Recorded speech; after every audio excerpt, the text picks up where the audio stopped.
I'm Derek Essary. And I'm Brittany Walker, and together we sell real estate.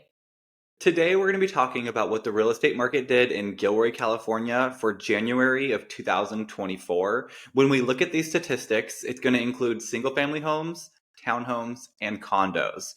First up, we have the average sale price, and this was a big number. We saw an average sale price of $1 million in Gilroy.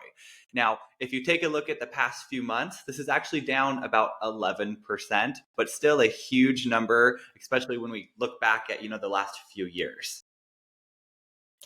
And when we're taking a look at pricing of properties, we always try to see what our sellers can expect to get from their list price to their sale price ratio. And so for January, all the closings, they closed about 2% less than asking price.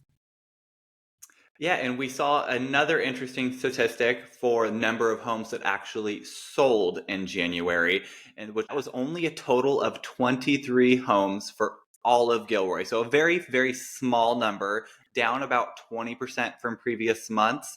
But I think a lot of this has to do with us just exiting that holiday season. I think you can touch on this a bit on your section here, Brittany. So for average days on market in January, we saw this increase by 15% to 30 days on market. And now I think a lot of that is because we had some lingering inventory. So there were some homes that sat on the market October, November, December, and that really increased our days on market. And the market was just pretty stalled at that point. But I think that when we look back in February's numbers and March numbers of this year, we're going to see pretty drastic turnaround times because I feel like we're having a very strong start of 2024. So it'll be interesting to see what February's closings end up looking like because right now we're still getting a lot of that data from the stalled market towards the end of the year. Absolutely. I totally agree with you. And when we take a look at the number of new listings that came on the market in January, this was also a small number. There was only 23 new homes that hit the market, which is again down 20%.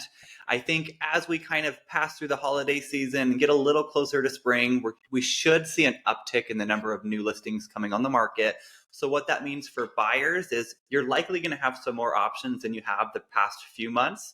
What that means for sellers is you really need to strategically differentiate your home in this market because you're going to have a little bit more competition than we did, say, this past January. So I think the key right now is getting together with a local real estate agent to put together a plan of action, whether you're a home buyer or a home seller.